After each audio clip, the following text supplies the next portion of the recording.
camino contigo, tú no caminas solo. Y si caes te levanto, si ríes yo río, y si lloras yo lloro. Oh, sé que duele el silencio y al no escuchar mi voz, pero estrecha es la puerta y angosto el camino que lleva a la salvación. Yo camino contigo, tú no caminas solo. Y si caes te levanto, si ríes yo río, y si lloras yo lloro. Oh, sé que duele el silencio y al no escuchar mi voz, pero estrecha es la puerta y angosto el camino que lleva a la salvación. Sé que es difícil.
Que me hable el hombre, aunque me hable de ti. Hoy no quiero escuchar historias, ni que me hablen de sí. Hoy necesito que seas tú, tan solo tú, ay, solo tú. Hoy necesito que seas tú, tan solo tú, ay, solo tú. Porque cuando tú me hablas, a mí se me goza el alma. Ante ti guardo silencio para no perderme en nada, y abro con entusiasmo las compuertas de mi alma para retener yo cuanto tú me hablas, tu palabra que no daña, aunque me traspase el alma y rompa las coyunturas, pero no me daña nada. Y las palabras del hombre son como golpes de espada, están huecas y vacías, no me sirven para nada. Es tu palabra, la llave que abre las puertas que siempre han estado cerradas. Tu palabra es esas manos que lo imposible no alcanzan. Es mi paz, también mi guerra, mi tormenta y mi calma. Es tu palabra, la llave que abre las puertas que siempre han estado cerradas. Tu palabra es esas manos que lo imposible no alcanzan. Es mi paz, también mi guerra, mi tormenta y mi calma.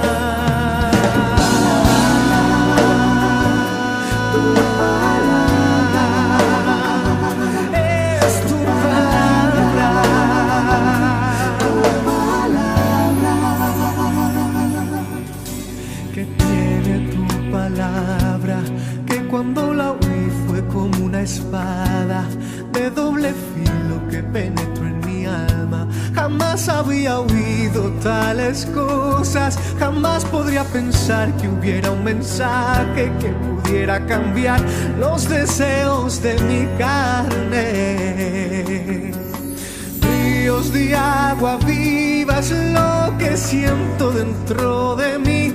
Con tu palabra has cautivado, Señor, mi alma. Desde que yo le conozco ha venido a mi casa una paz celestial, y hemos cambiado la maldición por la alabanza. Y es que el poder de tu palabra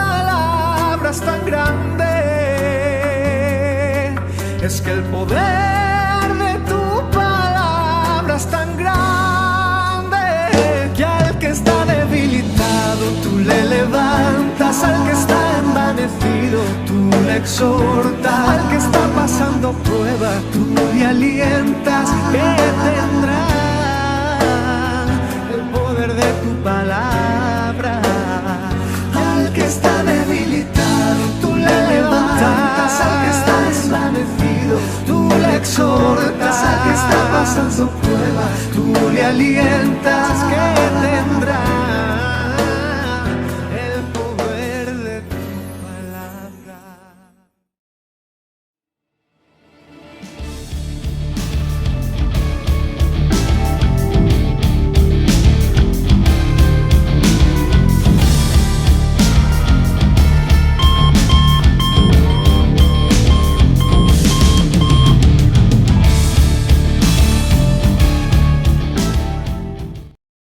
Hola a todos, sed muy bienvenidos a vuestra casa, al canal cristiano Jesucristo Vive en Madrid y a este magazine dominical Camina y Ven.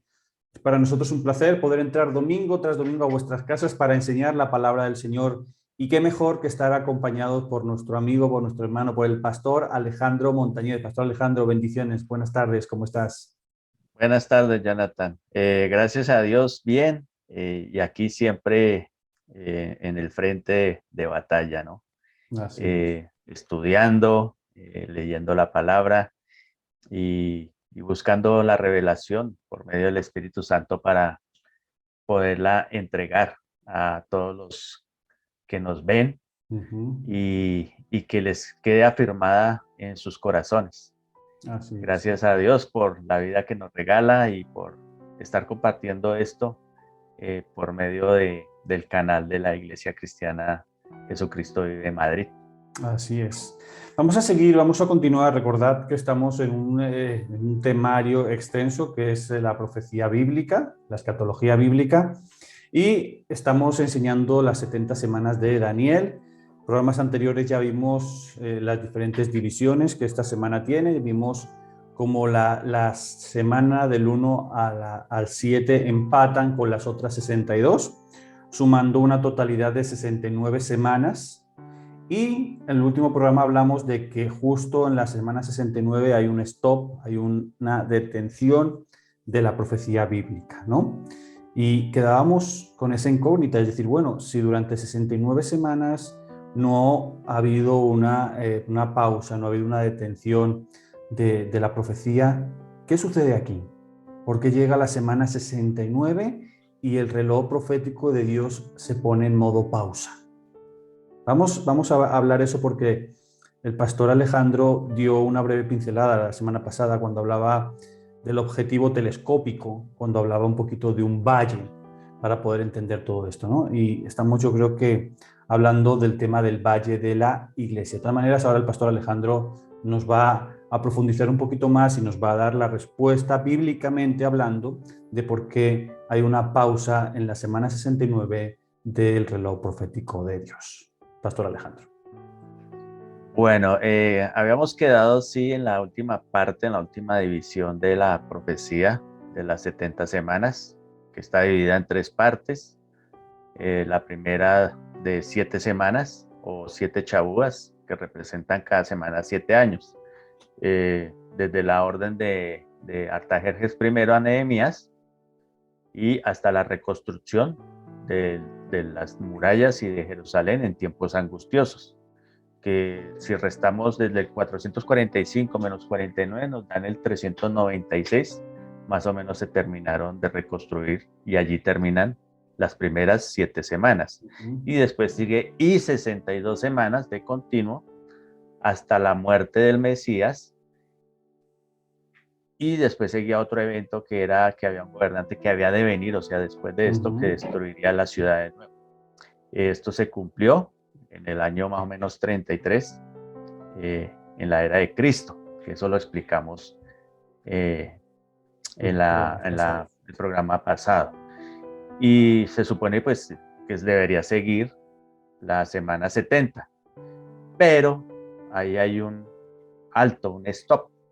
¿Por qué? Porque Cristo vino siendo judío, nació judío bajo la ley y vino a su pueblo, al pueblo judío. Pero si nosotros vemos las escrituras, él fue rechazado, ¿sí? Por el pueblo judío.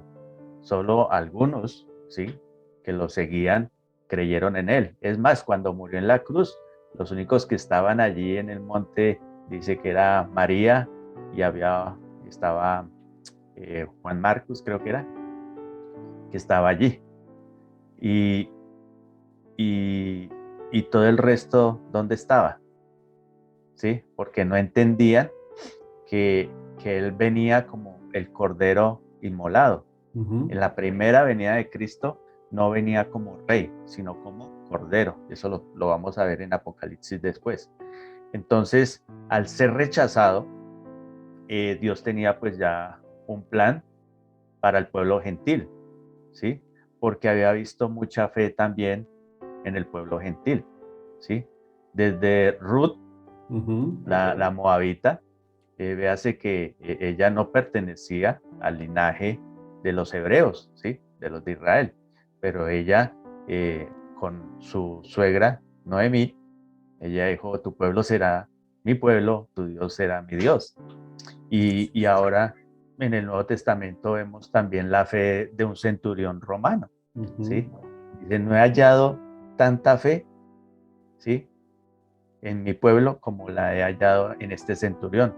Di la palabra y mi siervo se sanará, ¿sí? Y mire que por esa fe, también con la samaritana, ¿sí?, cuando Dios en Jesús se revela a esta mujer, pues también le da esa gracia de salvación. Y, y para el pueblo del Antiguo Testamento y para los profetas, ¿sí?, en la iglesia estaba escondida, era un misterio. Ellos no en ningún momento hablaron nunca de una iglesia, ¿sí? Y, y Dios es cuando se revela y nos muestra en el Nuevo Testamento, en Mateo capítulo 16, el nombramiento de la iglesia, que es eclesia, Es ¿sí? lo que te iba a preguntar, Alejandro. Para toda la gente pues que no, quizá no lo sepa, ¿no? Y que esté diciendo, bueno, ¿cómo es posible que en el Antiguo Testamento entonces no había iglesia? Entonces, pues no se reunían en sinagogas o tal o cual. Es importante diferenciar que la iglesia no es el lugar donde tú te reúnes, ¿no?, sino es el conjunto de personas. Y sería interesante, Alejandro, no sé si lo tengas en el estudio, de explicarles a todas las personas que nos están viendo en qué momento de la Biblia, en qué momento de la historia bíblica se habla por primera vez de la iglesia como tal. Sí, mira, en el Antiguo Testamento Dios mandó construir el tabernáculo, ¿no?, para que buscaran a Dios allí y presentaran sus sacrificios. Al ser destruido el templo, después ellos se congregaran o se reunían en las famosas sinagogas, ¿sí?, o en las catacumbas, se llama eso también, tiempos después. Y después de Cristo, después de que él nace y está en su ministerio, él hace la primera mención en Mateo capítulo 16. Y desde ahí pues se da inicio a lo que es el nombramiento de la eclesia, que eclesia es un ente vivo, ¿no? No es una construcción de materiales, ¿sí?, sino es un ente vivo, y el ente vivo es el ser humano, ¿sí? Así es. Cada ser humano es el que forma la iglesia. Acuérdense que la iglesia es el cuerpo de Cristo, ¿sí? Entonces, cada uno de nosotros formamos una parte en ese cuerpo de Cristo, ¿sí? Desde la muerte de Cristo empieza lo que es también en el libro de los Hechos, ¿sí?, en la formación de esta eclesia, ¿sí? Desde la muerte de Cristo hasta el día de hoy ya han transcurrido alrededor de 2000 años, ¿sí? Y mira que cuando muere Cristo, es rechazado por los judíos, entonces hay un alto en esa profecía de Daniel, ¿sí? Hay un alto. O sea, esa es la famosa profecías o lo que nos muestra la escritura del rey Mesías, que tienen una doble referencia o efecto telescópico. Por eso los profetas del Antiguo Testamento solo veían al Cristo reinando, ¿sí? Pero entre la muerte de Cristo, la cruz, hay un valle, ¿sí? Y ese valle nos lleva a otra cúspide, que sí es la segunda venida del Mesías, ¿sí? Como rey victorioso. El rey que en su unión hipostática Dios hombre se va a sentar en el trono, ¿sí?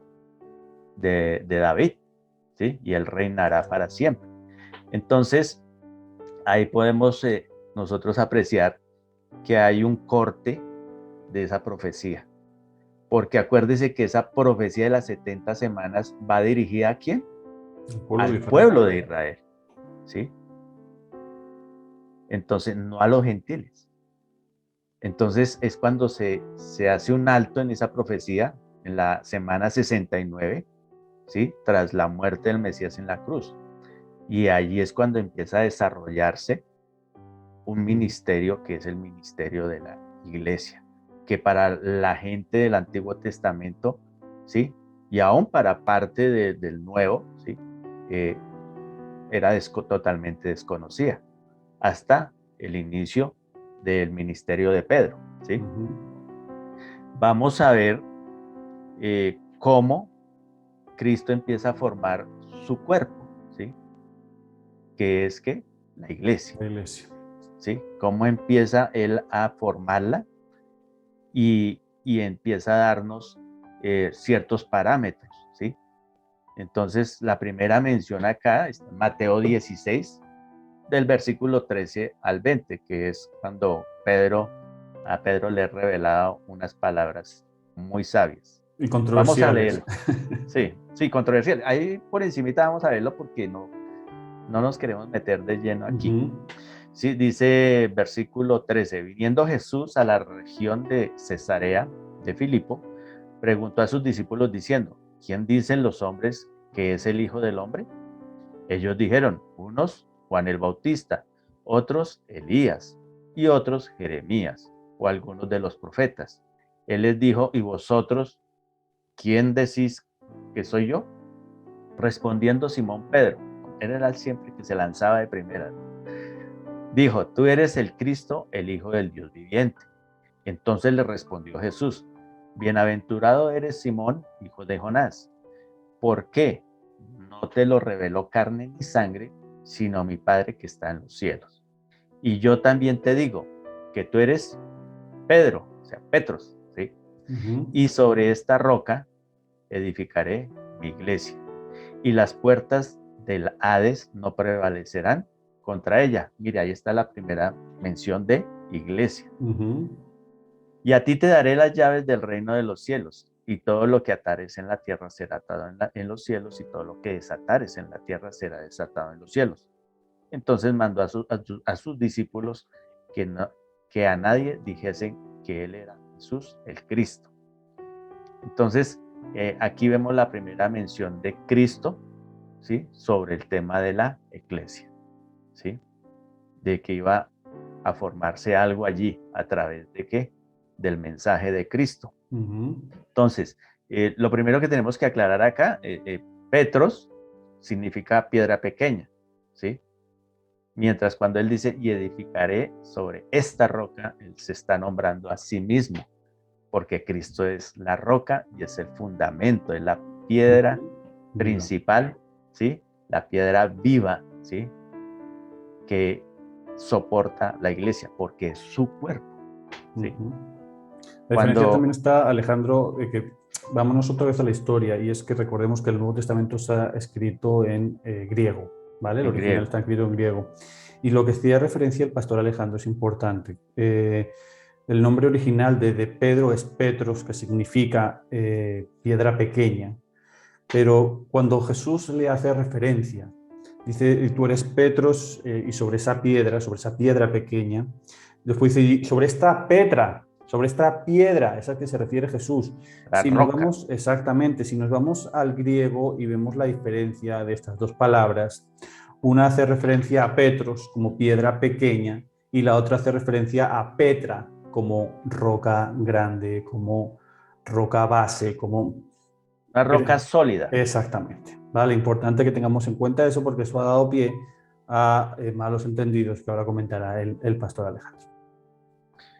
Bueno, entonces, la otra parte de la iglesia dice, y a ti te daré las llaves, ¿sí? Entonces dice, cuando le fueron dadas esas llaves, significa es las llaves del evangelio, ¿sí? Esa es la llave que cuando uno cree en el evangelio, pues cree en Cristo. Y esas son las llaves para poder uno ingresar al reino de los cielos, ¿sí? El creer, el tener la fe en el Señor, ¿sí? ¿Por qué a Pedro? Porque si nosotros vamos al libro de los Hechos, ¿sí? En los primeros capítulos, en el capítulo 2, es cuando Pedro, sin tener estudio, él era un pescador, ¿sí? No tenía estudio, no tenía verbo para hablar, mas sin embargo es tomado por el Espíritu y lanza el primer mensaje a ¿quiénes? A los judíos, ¿sí? Donde le dicen arrepiéntanse y bautícense, ¿sí? Entonces, para que creyeran en quién, en el Señor. Esa prédica de Pedro hacia los judíos llevaba arrepentimiento, llevaba bautizo, ¿sí? Y él, aparte de eso, cuando da inicio prácticamente a la iglesia, les dicen, perseveren en la doctrina, en lo que nos ha enseñado Jesucristo, y lo que les estamos transmitiendo nosotros, los que somos sus discípulos, sus apóstoles, ¿sí? Dice, mantengan la comunión en el partimiento del pan, ¿sí? Porque eso es un simbolismo o una ordenanza de Cristo hacia la iglesia, para recordar que Él vino, ¿sí? Entregó su vida y que Él también, ¿qué? Volverá. Dice, tienen que partir el pan hasta cuando y tomar del vino hasta cuando yo vuelva. Es como una ordenanza dada a la iglesia. También esta iglesia era dada a la oración, ¿sí? A la oración unos por los otros y a la ayuda al prójimo según su necesidad. Acuérdense que allí la gente que tenía, vendía sus propiedades. ¿Para qué? Para ayudar a los necesitados, ¿sí? También que estaban siendo miembros de la iglesia, porque acuérdense que primero se repitieron 5,000, después 3,000, ¿sí? Entonces se iba aumentando la iglesia. Y algo muy importante en la iglesia que tenía que tener esa iglesia primitiva era la sencillez de corazón, que eso es lo que se ha perdido.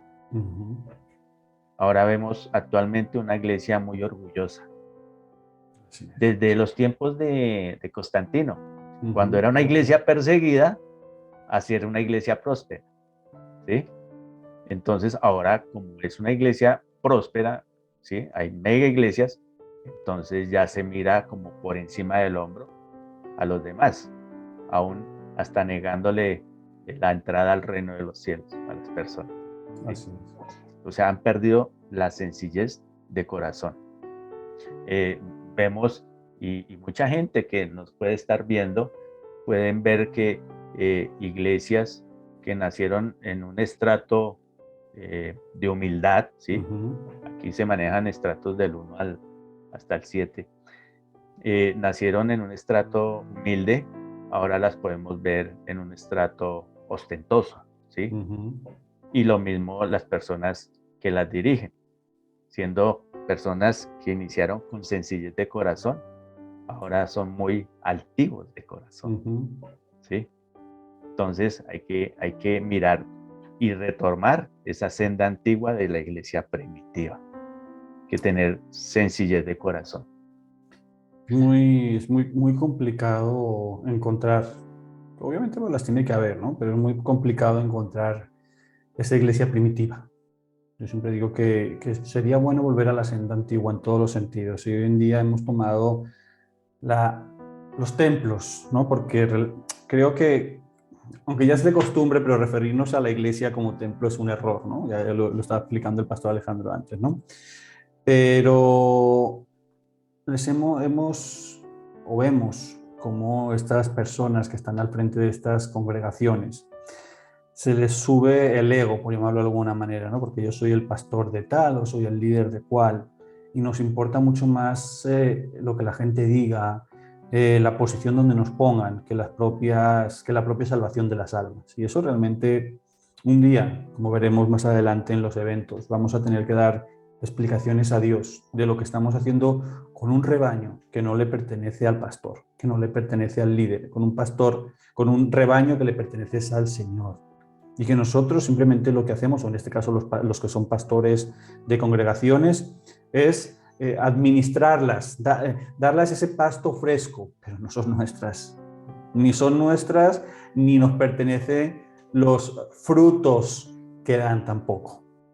Es importante, y hoy en día vemos iglesias, pero a nivel general, Alejandro, yo creo que en todo el mundo, desgraciadamente, hemos caído en este fallo garrafal, y en este fallo que no solamente implica la reprensión de Dios hacia estos líderes, sino desgraciadamente la reprensión de Dios hacia las ovejas por seguir estas falsas doctrinas.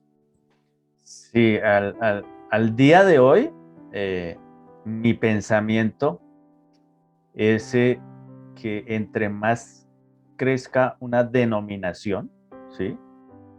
Se pierde comunión, ¿sí? Y se vuelve un número más dentro de esa congregación porque es un diezmo más que ingresa, ¿sí? Y creo que las iglesias más pequeñas es donde se mueve más la comunión entre hermanos, ¿sí? Así es. Mientras que cuando hay demasiados miembros en una iglesia se pierde esa comunión y se pierde y se desconoce los problemas de algunas personas, ¿sí? Mientras que en una pequeña hay más comunión y se conocen mejor las cosas. Así es. ¿Sí? Entonces, eso está sucediendo, ¿no? Y está llevando a la desatención de las ovejas en sus congregaciones, ¿sí? Y eso fue uno de los también, ¿cómo le digo?, de los eventos que sucedió a los inicios de la iglesia también primitiva, que había desatención. Bueno, el diablo trabaja fuera de la iglesia, pero también trabaja muy bien dentro de la iglesia. Así es. ¿Sí? Y lo que se está formando, y ya desde tiempo atrás, es la famosa egolatría. ¿Sí? Que ya los líderes, los pastores de estas congregaciones o megacongregaciones son, mejor dicho, lo máximo, ¿sí? Chapulín. Pero fíjate cómo es de curioso esto, Alejandro, que se ve, o sea, hay congregaciones, por eso digo que muchas veces la gran mayoría de la gente se mueve por la persona que está en el púlpito y no por el mensaje de Dios. Y es tan sencillo como vemos en la gran mayoría de estas congregaciones, como llegando el día domingo, o el miércoles, o el día que cada iglesia tenga su día de reunión entre semana. El día que predica el pastor, esa iglesia está, vamos, mejor dicho, no cabe ni un alfiler. Ahora, si el pastor por lo que sea dice, oye, la semana que viene yo no voy a poder estar, o voy a estar allí, o voy a estar aquí, va a predicar fulanito, el domingo siguiente esa iglesia está por menos de la mitad. ¿Qué pasa?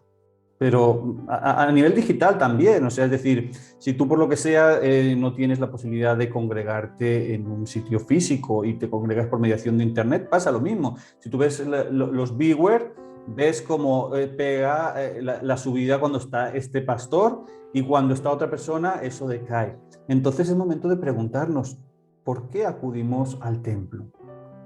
¿Por la palabra de Dios o por quien la predica? O sea, pues el mensaje no es el mismo, el mensaje no cambia. Si es un mensaje puro y sincero, nos tiene que dar lo mismo quien lo predique, porque el mensaje es lo importante. Pero desgraciadamente, ¿qué pasa? Que lo que decía el pastor Alejandro, hacemos esa egolatría, esa pastorlatría, por llamarlo así. Entonces, si no está el pastor, entonces ya no interesa el mensaje. Entonces, Pero es que hubiera sido del cristianismo cuando muere Cristo, se hubiera acabado. Si nadie le hubiera dado importancia, primeramente a los apóstoles, que fueron los encargados de expandir el evangelio, y después las personas que le tomaron el relevo. Cuando Cristo muere en la cruz, se acaba esto, chimpón, y venga otra cosa. Tenemos que autoanalizarnos y ver realmente por qué estamos acudiendo a una denominación o por qué estamos acudiendo a un templo. Si por la verdadera palabra de Dios, si por ese alimento espiritual que necesitamos, o por el pastor que es una eminencia, o es, no sé, mejor dicho, el que lo está predicando. Sí, sí, eso sucede actualmente en la iglesia, ¿no? Y ahorita con esto de la pandemia, muchas iglesias se quedaron cortas en la ayuda a las ovejas, ¿no? Están interesados en la lana de las ovejas, pero no en las ovejas como tal. Y se quedaron cortas. Por eso, después de lo que ha venido sucediendo, ha habido una migración grande de las iglesias, ¿sí? Ha perdido muchas personas. Y bueno, los pastores dirán, estos están con nosotros, pero no eran de nosotros. Lo que pasa es que si un pastor desatiende su rebaño, pues la oveja se va de allí buscando otros pastos, Claro. ¿sí? Entonces, eso es lo que sucede. Mira lo que dice Juan 10, capítulo 16. Bueno, el 14, del 14 en adelante, dice, yo soy el buen pastor y conozco mis ovejas, y las mías me conocen, así como el Padre me conoce y yo conozco al Padre y pongo mi vida por las ovejas. O sea, el pastor debe poner su vida por las ovejas, no salir corriendo, ¿sí? Dice, también tengo otras ovejas que no son de este redil. Él está hablando del redil de los judíos, ¿no? Del pueblo elegido, ¿cierto? Y dice, también tengo otras ovejas que no son de este redil. Aquellas también debo traer y oirán mi voz y habrá un rebaño y un pastor. ¿Sí ve la referencia que está haciendo, que tiene otro rebaño? Así es. ¿Sí? Acuérdense, los judíos eran los judíos y no tenían nada que ver con el pueblo gentil. Pero para el Señor, dice, yo voy a ser también el Señor y el pastor de ese otro rebaño que voy a traer ¿a qué? A mi redil. Así es. O sea, las puertas de la iglesia se están abriendo. Allí también le está dando a conocer al pueblo. Entonces, si nosotros miramos y retomamos de nuevo, Pedro, su ministerio está en el libro de los Hechos, más o menos desde el capítulo 1 hasta el capítulo 12. Y después viene el ministerio del apóstol Pablo, a quien le fue dada una revelación también especial. ¿Sobre qué? La iglesia, la predicación a los gentiles. Alejito, ¿sí? No te me vayas a meter en iniciación de Pablo para los gentiles, porque estamos sin tiempo, ¿vale? No quiero que nos quedemos ahí a la mitad, porque creo que es un tema importante, un tema que tenemos que dedicarle un programa, porque se le ha dado, o sea, el pastor Alejandro ha hecho la explicación de por qué se detuvo la profecía en la semana 69, ha explicado la predicación hacia el pueblo de Dios que fue dada o fue encargada a Pedro. Importante aquí dejar claro eso, ¿no? O sea, el Señor deja como este encargo de predicar la palabra al pueblo judío a Pedro. El Señor no le deja encargado a Pedro de que en él se tiene que formar la iglesia, ni que Pedro tiene las puertas del cielo. Eso es una completa mentira, que el diablo se ha encargado de extender a nivel mundial y de poner en las iglesias, en este caso católico-romanas, ¿vale? No, o sea, Pedro tiene esa misión de, oye, ve y predica al pueblo judío. Pero es que también hay otra persona, que es la que vamos a ver en el siguiente programa, que es el apóstol Pablo, que dice, tú eres el encargado de predicar al pueblo gentil. Alejandro, no sé si quieres comentar algo como para ir dando Sí. hay un avance de lo que vamos a ver la semana que viene. Vamos a ver que hay un conflicto entre Pedro y Pablo, ¿sí? En los inicios de la iglesia. Porque, bueno, Pedro le predicaba a los judíos, pero también le predicó primero a los gentiles, en la casa de Cornelio. Pero a través del juzgamiento de algunos fariseos y nuevos creyentes que entraban a ser parte de la iglesia, Pedro empezaba a decir, sí, es por fe, pero hay que añadirle como esto y esta otra cosa, ¿cierto? O sea, volviendo otra vez como a la ley. Y es cuando Pablo dice, no, Señor, es por fe, ¿sí? No es por obras. Señor Pedro, entonces ahí hay una estrella, dice, no, tenemos que perseverar en la doctrina. Y la doctrina del Señor dice que es por fe. Todo aquel que cree en el Señor, ese será que salvo. No es por obras de personas, ¿sí? No es por mandarlos circuncidar, ¿sí? ¿Sí? Porque eso no le sirvió al pueblo judío. Así es. ¿Sí? Tenían que circuncidar ¿qué? Su corazón para dejar entrar a Jesús a su vida y ser salvos. ¿Sí? Entonces vemos ahí ese conflicto entre estos dos personajes, pero al final siguieron trabajando por la iglesia. Vamos a ver todo esto la semana que viene. Vamos a ver un poco más en profundidad de este conflicto entre ellos, cómo se soluciona y cómo la expansión del evangelio no se frena hasta llegar a fechas de hoy en día. Pastor Alejandro, gracias. Gracias por acompañarnos un domingo más fielmente. Gracias por enseñarnos esta pequeña, digo pequeña en tiempo, enseñanza sobre el Valle de la Iglesia, sobre la predicación hacia el pueblo judío. Y vamos a prepararnos para la semana que viene, porque terminaremos este estudio sobre el Valle de la Iglesia para ya luego meternos con el rapto o el arrebatamiento de la Iglesia. Todos vosotros agradeceros enormemente vuestra fidelidad, el estar domingo tras domingo, gracias a todos los que os suscribís tras día, a los que compartís este mensaje y a los que fielmente estáis con nosotros. Pastor Alejandro, gracias. Gracias, Jonathan, a Dios por darnos la vida y la oportunidad de estarles compartiendo la palabra y entendiéndola, que es lo más importante. Amén, así es. Recordad, nos vemos el siguiente domingo, 6 de la tarde, hora España, 12 del mediodía, hora Colombia. Que paséis feliz inicio de semana. Fuerte abrazo y bendiciones. Cuidaos mucho. Chao, chao. Bendiciones.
Síguenos en nuestras redes sociales.